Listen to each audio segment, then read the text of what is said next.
Ladies and gentlemen, welcome to the Untapped Podcast. My name is Jacob Gabel. And my name is Jacob Wurtz, guys. Welcome to episode 186 of the Untapped Podcast. If this is your first time joining us, first of all, thank you. We're thrilled to have you here with us. We actually have 5 main formats of our show. So first, we have 1442 episodes. Now, in these episodes, we cover the mental side of our brand. In these ones, we go over our anecdotal experiences with things like mindset and mentality. We then pass on tips and advice to you guys to then apply to your own lives.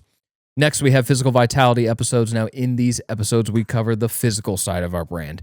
In these ones, we go over everything that we offer through our custom Untapped training app, which is powered by the First Form Performance platform. If you guys have any questions about what we offer through that, please get a hold of us. We are very reachable, and we are more than willing and able to help you get the results that you desire. Now, in addition to that, we also go over everything to do with the gym, workouts, nutrition, supplements, mental toughness programs like 75 Hard, for example. And then at times we will take trending articles or topics within the fitness industry and give our thoughts and opinions on those. Now, these physical vitality episodes, just like we have right here today for you, these are full of free game, free information, free advice. So guys, make sure you pay attention.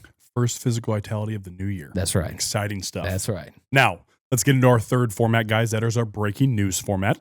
It is a current event-based format. We sit down and touch on current events, current articles going on in today's world. Now, keep in mind, a lot of the content you see around current event-based stuff is very doom and gloom and the sad aspects of things. We are here to provide the solution-based aspect to these events. Now, on to our fourth format. That is our Knights Table format.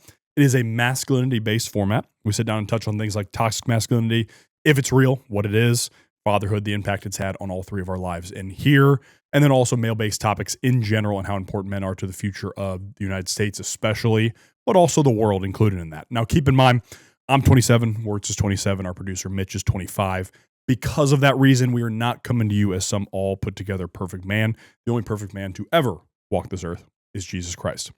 Now, on to our 5th format. That is our guest format. We sit down with entrepreneurs, fitness professionals, athletes, doctors, anybody with a great story or somebody who brings you value of some sort. We learn a ton from these episodes. You, in turn, are also going to learn a lot from these episodes. Now, our final thing to introduce before the fact of the day and the meat of the episode, so to speak, is our producer and my brother, Mitchell Gabel. What's up? What about meat? That's all he heard. What about meat? That's all he heard there. Yeah, that's he kind of walked himself into that one. Interesting, pal. Interesting that meat is the word you picked out of that. What are you talking about? Mitch, welcome to the 2026 edition of the Untapped Podcast. Thank you. Thank you for joining us this week. Thank you. Yeah, we already told the world and all the listeners and viewers that you had already given up on your 2026 goals. I did. Last week, and so you were too ashamed It's to over. Show your face to us. Correct. Now he built the confidence back up to join us this week. Yep. It's because he got back on Untapped training. Correct. That's right. Mm-hmm. That's right. Absolutely right. Yeah. Crazy. It's like they should follow the story, though, what you said there. Crazy. Yeah. No kidding. Mm-hmm. National Quitters Day. I can't believe National Quitters Day is even a thing. Let me just stop there for a second. Like, what the hell? If you participated in National Quitters Day, you a bitch. Yeah. That'll bring him back in. Yeah, I know. That'll reel him back in. Right there. Nice. Dude. Got the fishing rod out. Yeah. Sales expert coach. Jacob Wurtz. World's worst coach. That's what they teach me at the job now. Client satisfaction professional, Jacob Wurtz. Customer service extraordinaire. Oh my goodness. We call it how it is, huh? I mean, yeah, that is how it is. So yeah. I'm not disagreeing with you by any means. Quick shout out to the new S2 logo up here, up on the lid. I'm a big fan of it. I don't know what your thoughts are. I think the change and the evolution, so to speak, has been really good. Absolutely. Yeah, because when they put all the logos next to each other, the vintage one always looks cool to me. Yeah, it does. I think it's always so cool. Yes. But I think the transition from the newest one or the last one and then now to this is a really good change for them. I really simple, do. sleek, recognizable. Because sleek is the name of the game with brand recognition 100%. nowadays anyways. So 100%. And again, like we're not going to pretend to be brand experts with that stuff either. But also, like if you're a consumer, you notice that pretty much any recognizable brand is very sleek. Absolutely. Nowadays, Yeah. So look at the Switch First Form did too with theirs. Absolutely. From the rectangle with the words and all that to just the P.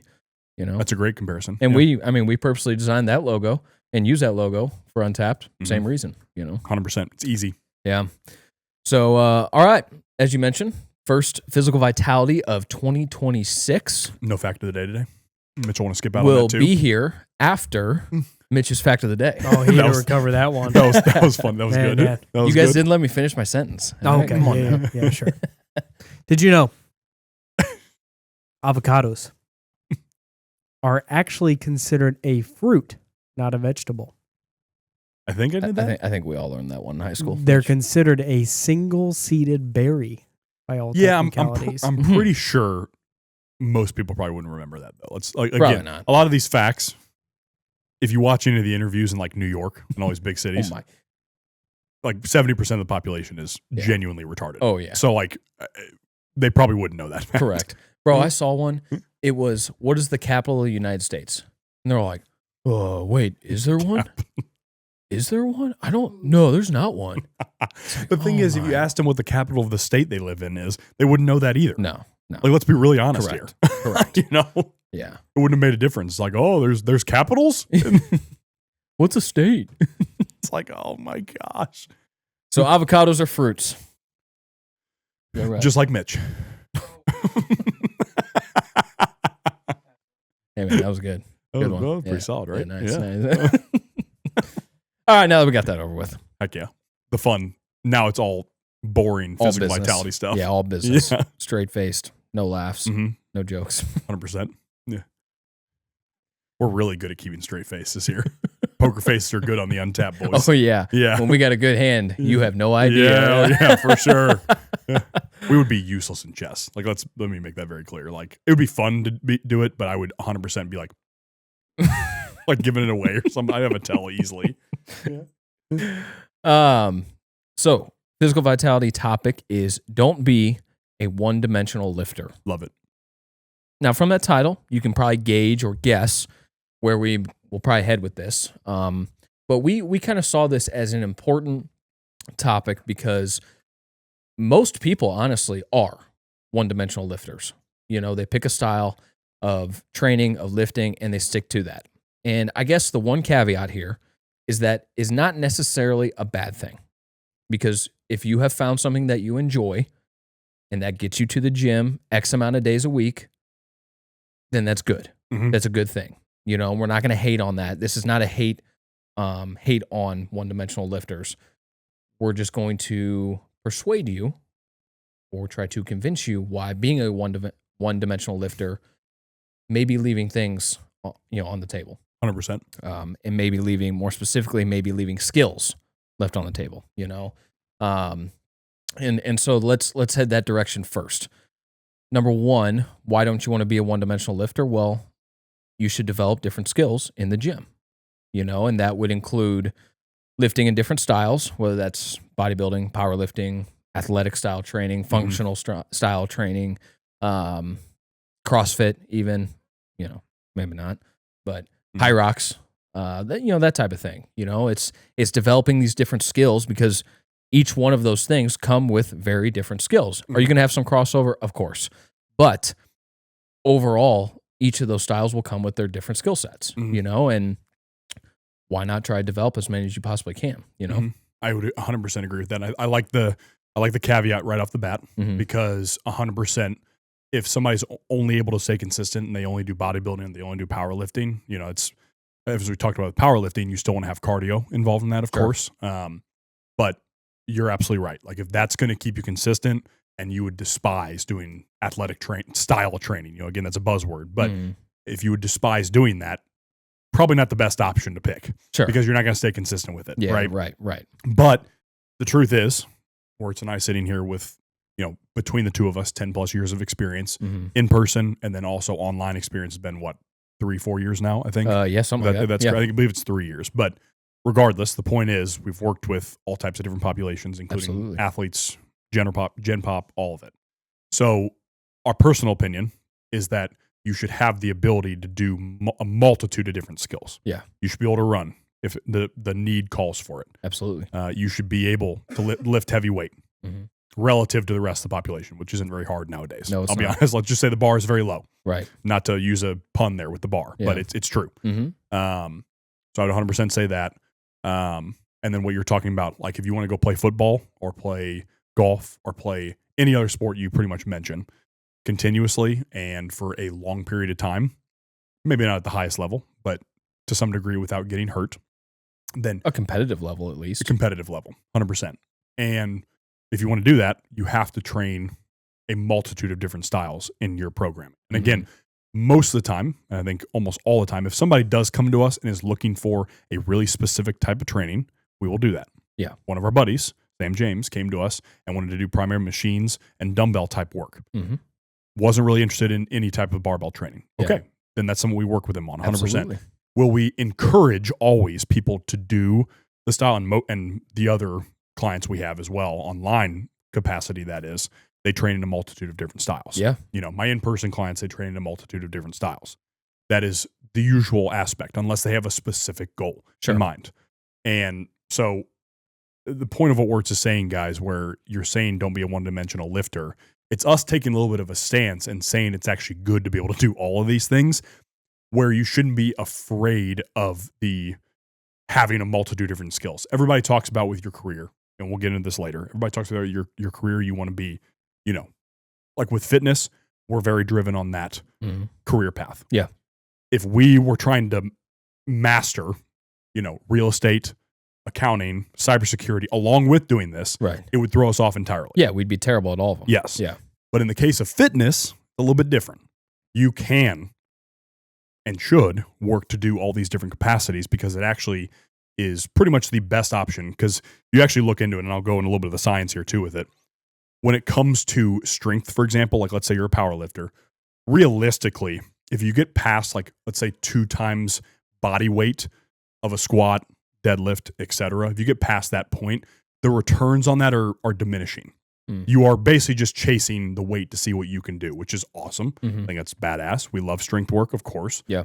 But the point remains is like, you know, if you can get to that 1.5x your body weight on a squat or deadlift, or maybe 1.2x on a bench press and whatnot, and you can do that consistently while being able to also run, while being able to hike, while being able to play football, while being able to play basketball still, that 100% results in better long-term function compared to just sticking with one style and not being able to do those other things. Because what if the need calls to do those other things I just listed? Sure. And you're not able to.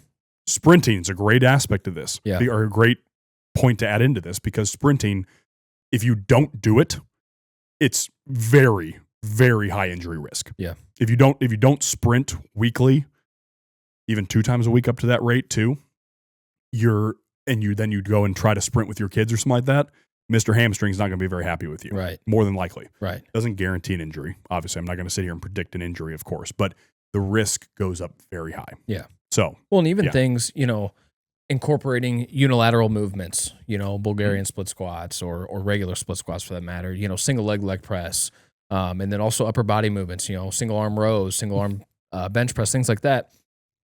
It's also going to help with the injury prevention, you know, because you're putting so much focus on one side, forcing your other to still be activated just in a different way, you know, and then with that, incorporating things like jumps, broad jumps, vertical jumps, box jumps. Exactly what I was going to say. Exactly. Yep. You know, that goes into the same point that you're talking about with the sprints is long-term health, long-term injury prevention. You know, if you don't ever jump and then you come out to one of our men's events and you play in the football game after the workout or whatever, and you try to go up for a ball or something, like you may not come down as smoothly as you want to, you know, and again, that's not, or just, you won't lift off at all. Or or you'll too. get an inch off the ground, you know, like Mitch over here, you know. But, the death stare. You just had to pull out the pistol real quick. Get a It's just real quick, you know, quick little shot, side shot. Little sidearm shot. Boom. Okay. The no look, you know. You know, but that's also part of the reason that we do incorporate some athletic style movements into our men's workouts, is because you and I both know that might be the only time those guys train like that, you know? And so most people don't train that way. We're trying to separate ourselves and be a little bit different. And the sandbags do that on its own, you know, because I think you and I might be the only people that we personally know that train with sandbags, on a somewhat regular basis. Yeah, I follow a couple people on social media that do it. Like Ian Smith does it, of course, and stuff like that. But it personally know in St. Louis, definitely. Exactly. The only people, Ian's in Florida, and so that's part of the reason we like to do different style workouts. And the workout, when you guys are hearing this past weekend, was even different from what we normally do. So anyway, in addition to the sprinting, adding things in like unilateral movements, jumps, cuts, hops, things like that will also go into that. But if you only train powerlifting, if you only train bodybuilding, which bodybuilding training will incorporate some unilateral work, it's definitely not the primary focus. Bodybuilding training can also encourage athleticism to a certain degree too. For sure. To a certain degree, yeah. Well, and that's honestly, I think, part of the reason the whole hybrid training, really took off in the last 18 months or so, was because you're training like a bodybuilder, or at least bodybuilder-ish in the gym, while also doing cardio events, or training cardio, long endurance events. Long endurance events. Thank you. Yes. Because people were like, damn, that guy looks really good. He's got a six pack. He's strong. He's vascular. He's cut, but he's also an athlete. Like, he can run for a long distance. If he want to come out and play football, he would probably be just fine. Yep. Nick Bear is a good example. Nick Bear's a great example of that. I mean, that dude's a stud. Truett Haynes is another one. Truett Haynes, yeah, he's just an animal. He's like our generation's Goggins, basically. Yeah, 100%. Just like doesn't yell at you at the camera. He just goes and runs 13 miles at a 5-minute pace or something like that, and it's like, holy. In jeans. And then we'll do 100 pull-ups. Straight or whatever the hell he does after that. Yeah, exactly. In jeans, correct. Yeah. He ran a marathon in jeans too. I don't know if you saw that. I know. I saw. Oh my gosh. Yeah. But yeah, that's a great comparison. Those guys are a great way to throw that in. Yeah, because they look great and they're still athletes, because and you could, I would say professional football players are the best example of that in a professional sport. Look at a wide receiver, especially the good ones. Look at DK Metcalf. I mean, that dude is enormous. He's jacked, and he can run faster than anyone on the field, just about. You're talking about 6'4", 230, and can run a 4.3. Exactly. And it's like, what? Yeah, because that's a guy that's jacked and can run that fast. Whereas a guy, same sport, like Xavier Worthy on the Chiefs, he's a much smaller guy. Now he's fast as hell. Literally has the fastest 40 time in draft. It was like 4.21, right? Something like that. Something like that. In crazy, not draft history, combine history. But he's a guy that's going to get manhandled. Oh yeah, you know what I mean? Yeah, and he did. Yeah. He literally had one touchdown this year. I think Rashee Rice got manhandled before. Yeah. Oh my gosh. Goodness. Yeah. So anyway, this is our advocacy for training different styles and acquiring new and different skills. And now also keep in mind, guys, we are not saying every 4 weeks go from power lifting to bodybuilding to athlete to CrossFit, then to powerlifting. We're not saying every 4 weeks. Maybe every 6 months you try a new style. Maybe once a year you change styles. This isn't necessarily a phase to phase, an 8-week to 8-week or a 16-week to 16. That's not necessarily what we're saying.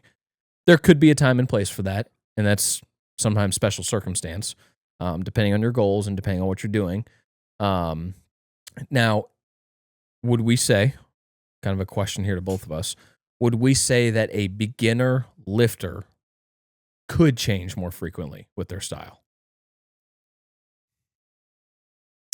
The challenging part with a beginner lifter that I always have is it's personal bias of mine, to where I did a lot of the power building style, bodybuilding and powerlifting combined, and that worked extremely well to put on a lot of tissue early on in my career. So I like the idea of putting on a lot of muscle tissue when you're a beginning lifter. I do. But I also don't hate the idea of every 3 to 6 months, even as a beginner lifter, changing up different styles. It just depends how effective your splits are. Yeah. Like if you're a beginner, like that's the problem. A lot of beginner lifters, their lifting is just not effectively programmed at all. I mean, again, that's an avocation for getting a coach, whether it's us two or somebody else you trust. And it's such a challenge. Excuse me. It's such a challenging question because. So I was going to go a very similar direction. Yeah. Because for me, when I was starting out, it was probably considered power building as well, especially because when I was beginning, you and I were together most days, but it was still a strong emphasis on bodybuilding style. Mm-hmm. And I think the advantage of that is bodybuilding style, you will get a great foundation of the basics, Mm-hmm. And that's not to say that bodybuilding training is easy by any means, because it can be extremely difficult and grueling, but you're going to get a great understanding of the basics. Mm-hmm. You're also going to likely get all three of the major modes of training, being barbell, dumbbell, and machines. Some people will stray away a bit from barbells when they're doing, strictly bodybuilding style, but not everybody. And you and I would say that there's definitely a place for barbells in bodybuilding style training. But I think that's the biggest thing is at a minimum, you're going to get a very good foundation of the skills needed in the gym and the correct form. And you're going to get to see the entire gym, by using the barbells, the dumbbells, and the machines. You might not hit the more niche equipment like kettlebells or, bands or TRX bands or, med balls, things like that. Like you might not hit those, but I wouldn't necessarily consider those like the core group of equipment, Now, should those things be used? Absolutely. Mm-hmm. There's very much so a time and place for the use of those things. But does that kind of make sense? Yeah. It's basically what I'm hearing from you is that the learning curve is lower with bodybuilding. Yeah, I would say so. Like it's easier to learn the movements that are necessary for putting on tissue early on than it is to learn a very difficult front foot elevated, reverse lunge with barbell on your back. And whatnot. Like there's the learning curve is much higher with something like that compared to doing a single arm row machine. Correct. Something like that, because there's only one way that row machine can move. You can teach it a lot easier. Yeah. For sure. Yeah. So that's with beginner lifters. But the thing is, like, if you're going to put on tissue as a beginner lifter, don't make the same mistakes as, especially myself. Like that's the beauty about whenever you and I started together is that I was able to literally any of the mistakes I made, I was able to help you avoid them. 100%. Which is really good. Yeah. Because your gains were a lot faster because I was basically like in the dark stumbling around for 4 years by myself essentially, and then finally figured it out after that point in time. That's what I'm saying for you beginner lifters. I don't want you stumbling around in the dark. Yeah. I want you to be able to execute your program properly. If it's bodybuilding, great. Even if it's for the first year you do bodybuilding and you just put on a ton of tissue, great. That's only going to be positive long term. 100% that'll be positive. Yeah. Muscle tissue is always positive. Yes. 1,000% it's always positive unless you're on 3 gallons of Tren or something like that. Then 3 gallons? Then you're probably in the point where it's not positive. Just a guess there. I'm not a hormone expert, but it probably shouldn't do that. Right. But yeah, that's what beginner lifters, that's what I would say for sure. Yeah. Because trying the jack of all trades route with beginning lifting wouldn't be recommended, at least for the first year. Yeah. Just because your foundation needs to be set before then. Well, and you're also not going to see tremendous gains. You're going to still see some because you're a beginner and you're getting into the gym, maybe for the first time ever. So you're going to see positive changes. They're just going to be slower and you're not going to get the physique that you might be looking for, because your body doesn't really know what's going on. It's like, well, are we chasing the pump and blood flow and going for specific muscle groups, or are we an athlete? Which obviously athletes, there is very much so a need for hypertrophy work for athletes. There's no doubt, which would technically be bodybuilding style of training. Yep. It just needs to be programmed correctly, which you and I do for our athlete clients, and because we have several of them. The beginner, the biggest thing is your progress is just not going to be as quick as what you wanted. It could be as noticeable of a gap, and again, this is totally throwing numbers out there without, me pulling up a PubMed study or something like that. It could be as simple as like with bodybuilding, you put on 20 pounds of lean tissue the first year. And then if you're training more like an athlete and your programming is good, but your genetics aren't amazing or something like that, you end up putting 10 pounds of lean tissue on instead of 20. Right. And that does make a big difference. Absolutely. That's a lot of lean tissue difference there. Yeah. So that could be massive. But yeah, I want to go back to, and this will jump right into our second point of the episode. I want to go back to the point you were making about football players and how they're a good example of what somebody could say is a jack of all trades or could be turned into a jack of all trades. You and I have talked about how good football athletes are at transitioning to other sports as well. Sure. For example, and again, like we're going to talk on this point, guys, about comparing the master of none, jack of all trades, or just master of one, that type of thing. And we're going to advocate for, as we have been kind of hinting at it a little bit throughout the episode, jack of all trades is the way to go with fitness. With football players, I mean, you're thinking about it like DK Metcalf, let's stay on him since you brought him up. Again, he's really strong. He's really fast. He's very agile. He is extremely resilient. I mean, again, like football, you're going to get injuries, but like I think he's been pretty limited with his injuries from what I understand. That I can think of. I mean, I've never like solely focused on him very much. I definitely haven't. But resiliency's high. His vertical's high. All of these different factors. Would DK be the best long distance runner right now? No, he would not. But would it be easy for him to transition his training very quickly to be able to do that? I would argue yes. Yeah. I would argue yes. Now, again, that could depend on fast twitch fibers compared to slow twitch fibers, Sure. type 1, type 2, type 2A, all that stuff. All the scientific stuff that, we're not going to get into there. It could depend on that for sure. But at minimum, he would have a capability to go run a half marathon probably within 3 months, and it wouldn't be much of an issue. Yeah. You know what I mean? So Right. like that is a good example of the variability in training that NFL and football training, requires in a lot of ways. Sure. And majority of athletes, you would argue that it does require that. Baseball and hockey are two sports, same thing. Yeah. You would argue that the 100% there is a coverage of stuff. Now, hockey athletes, physique-wise, not crazy. Sure. Like I think we would all agree that most hockey athletes don't have a crazy physique. Sure. There are some dudes that are just jacked in the Absolutely. NHL for sure. Yeah. No doubt about that. But, physique-wise, you think NFL. Just monstrous, jacked dudes. Wide receiver, corner, running back especially. Those type of positions. Tight ends. I was going to say tight ends. Also too. tight ends for sure. So that is where I would say is like that's where I would compare the jack of all trades aspect and how it actually, if you're kind of on that edge, guys, where it could be a really good thing to get into that because use them as an example. And again, you don't have the same genetics as the NFL players, no doubt. Right. Like, let's be really clear here. So your results will not look identical to theirs. We always have to make that caveat. You're not the next Josh Allen. No, you're just not. No, you're not 6'5", 230. Exactly. You can't increase your height even if you're clavicular trying to do leg implants or something like that or whatever crazy shit he's doing. Yeah. But anyways, that you're not going to have that happen. Like if you're Mitchell's height compared to our height, Mitchell's not going to be able to become 6'4", 6'2". Sure. Same thing as we aren't going to be able to take Mitchell's brain and put it on our head. And have that. Yeah. In the same concept here. Right. So the point remains, you're training for yourself here.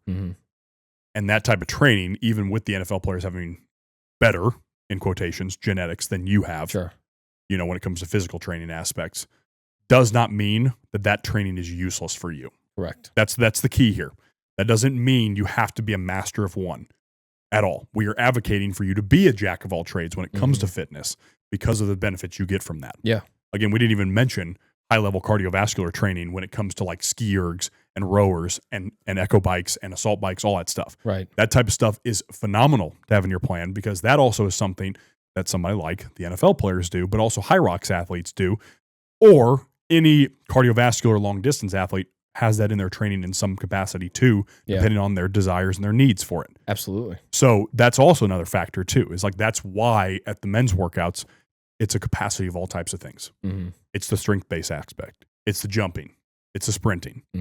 It's the football after. It's the core work. It's the core work. Yeah. All that stuff. It's all these factors because we're showcasing, okay, this is the type of training we do. Yeah. And again, you can go back and watch our video from November, or was it October that one came out at Wildwood? It was still a little bit warmer. I think we were in shorts. I believe it was late October. Maybe October. Yeah. I think it was. But that video gives a good example of what our training looks like. Yeah. If you see any of the videos online, we post on our stories, and then also pictures and stuff like that from it. That's another great example of that type of training. Yeah. But that stuff, again, guys, will you be the best power lifter doing this type of training? No, you won't. Will you be the best marathoner? No, you won't. Will you be the best bodybuilder? No, you won't.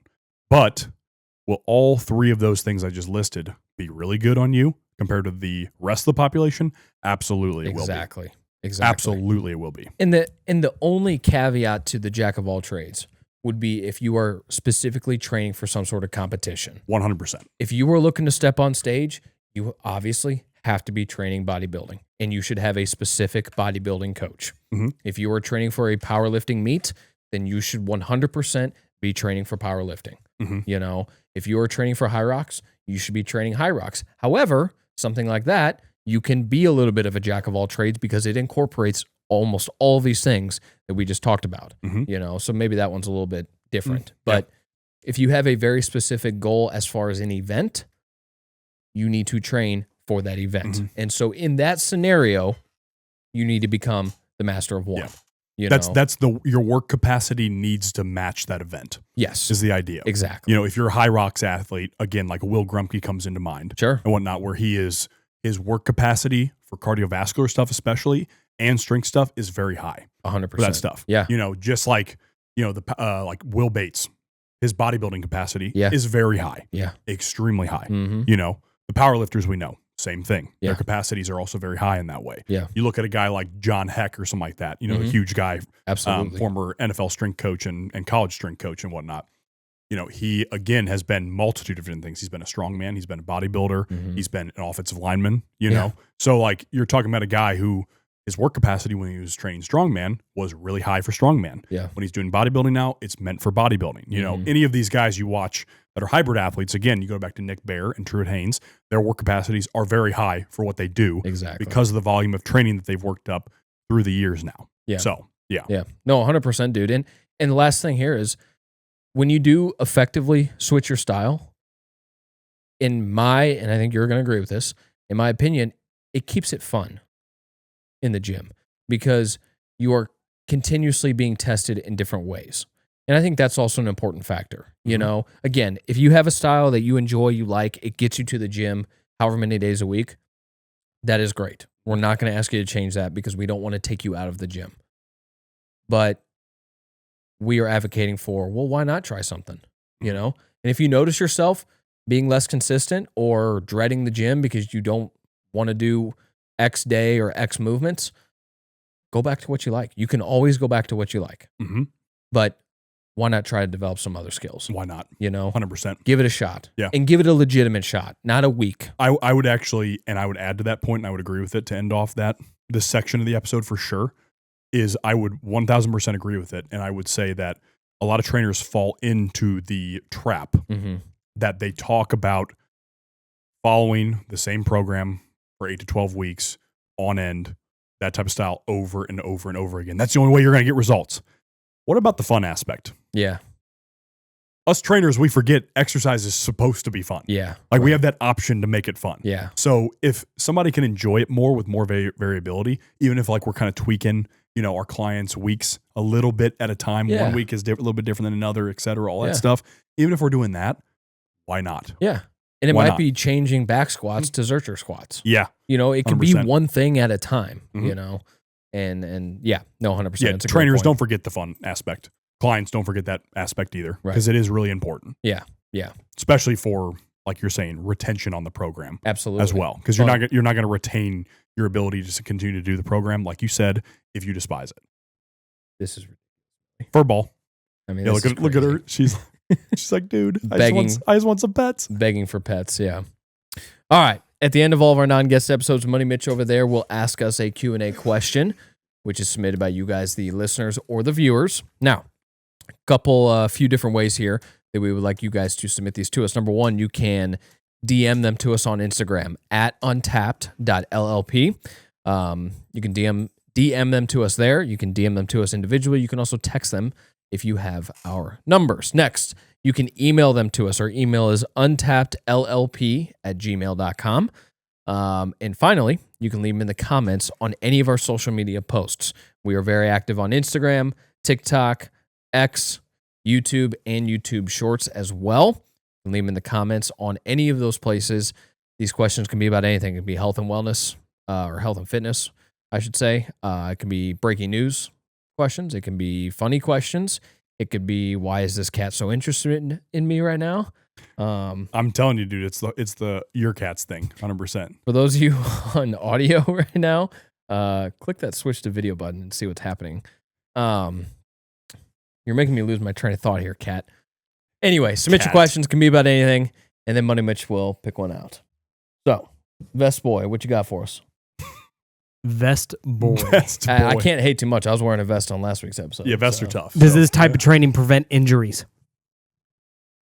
As in the jack of all trades training? Yeah, it's a good question because it's actually a really good thing to throw in and caveat to this episode. Yeah. You know what I mean? Because if we're sitting here claiming our style of training prevents injuries, that is negligent at minimum. Correct. So let me just start off hot there and say, no, it doesn't prevent injuries. Nothing prevents injuries. Anybody that sells you a type of training that says it prevents injuries is lying to you to sell you a program. Yeah. That's the truth. There's always a risk aspect to it. Mm-hmm. That's why you sign a waiver at the gym. Yeah. That's why you sign a waiver when you go and do any type of big event at a First Form or S2 gym. Right. You know, same thing. Because there is an aspect of risk that comes along with it. And you don't want to be the one to, or First Form S2, for example, they don't want to be the ones to be held liable for that. Because you should be coming in there and be under the understanding that exercise comes with a certain risk to it. Is it much lower than playing sports? Yes, it is. Is it still there? Yes, it also is that. Yeah. So, no, our style of training does not prevent injuries. Does it give you more resiliency? Yeah, we would argue that for sure. Yeah. But we cannot conceptualize or put a number on what that would look like. Doing our training, you have an 85% chance of staying non-injured. While this other guy, if you do his training, you have a 75% chance of staying non-injured. That's not possible. Right. That literally is a ridiculous concept, Right. which is why we would never sell you a program on injury prevention. Correct. Unless we're a DPT or a chiropractor, which we're not. Right. Yeah. No, you nailed that. You know, I think earlier in the episodes, we gave reasons why your injury prevention may be higher and your resiliency may be higher, but is it 100% preventable? No. Your maybe is the key there. Is the absolute key that there. was said in all caps. Oh, 100%. Yes. I mean, we can even like pop up on the screen. Like, That's hey, right. yes, all caps, maybe, you know? Yeah. Because again, like, yes, to end off, the sprint training absolutely increase your resiliency. Yes, but it also comes with higher risk too. Sure. Any type of stuff that increases your capacity, does higher level strength work increase your capacity for higher strength? Yes, it does. And does it also likely give your tissues the ability to handle, stuff more? Yes. Right. Yes, that's what the research supports 100%. Mm-hmm. But the research also doesn't support it 100% guarantees you're going to avoid injury. Right. That would be ridiculous. Right. And it's the same thing. Like don't show up to a workout or don't show up to the gym and expect that it's like that means it's a safe space that you're going to be perfectly healthy in all the time. Right. Or something like that. Right. If your execution is off, or if you're just too fatigued, you didn't get good sleep, all types of different factors, your diet shit. You could name 100 different things that you could throw into this equation. Mm-hmm. There is a chance something negative could happen. Yeah. But also the positives of exercise also outweigh the negative possibilities there too. Let me make that clear. Exactly. So, yeah. All right, guys, that is episode 186. I think only announcement is the 24th, January 24th. We have our next men's event, which will be back up at S2 HQ in Fenton. We're not asking for their permission. We're just showing up. Yeah, we're just knocking on the door. Yep. And if they don't answer, then we're breaking the door. Yeah. Didn't talk to Ash or any of the people at HQ. We're showing up. By this point, we should have the graphic out already, but just a little note for you guys. We will have the waiver link. Speaking of waivers, we will have the waiver link available ahead of time for you to fill out. It is not necessarily required that you fill it out beforehand for you to show up. You'll have to do it the day of, but we're trying to streamline the process or the morning when everyone is getting there. So just be on the lookout for that on our stories, on the Untapped stories. But yeah, January 24th, next event at S2HQ. And I think that's all of our events right now that we need to, as of this episode, is planned. Yes. Need to bring up. So guys, we will see you the 24th, gentlemen. Get ready to work because we got a whole gym at our disposal. Yeah, we got way more tools at our disposal than this too. Yeah. Oh yeah. And we are going to use every single piece of equipment in the gym. Every machine, every dumbbell, every kettlebell, every blade of turf will be touched. Maybe that's a stretch. If we have when we have enough guys, like maybe. Like with the 12 days of Christmas, we could pull that off. We could easily touched all the pieces of turf. Yeah, yeah. It sounds like we're molesting the turf or something like that. Jeez. Someone from S2 walks in like, what are these guys doing? Yeah, we're like going by and like picking at each one or something like that. It's like they're not welcome back here. Yeah. I wouldn't blame them if we were to do that, honestly. All right. We said straight-faced episode. Yeah, no fun. Yeah. All right, guys, that's 186. Until next time, peace and love. Thank you, ladies and gentlemen.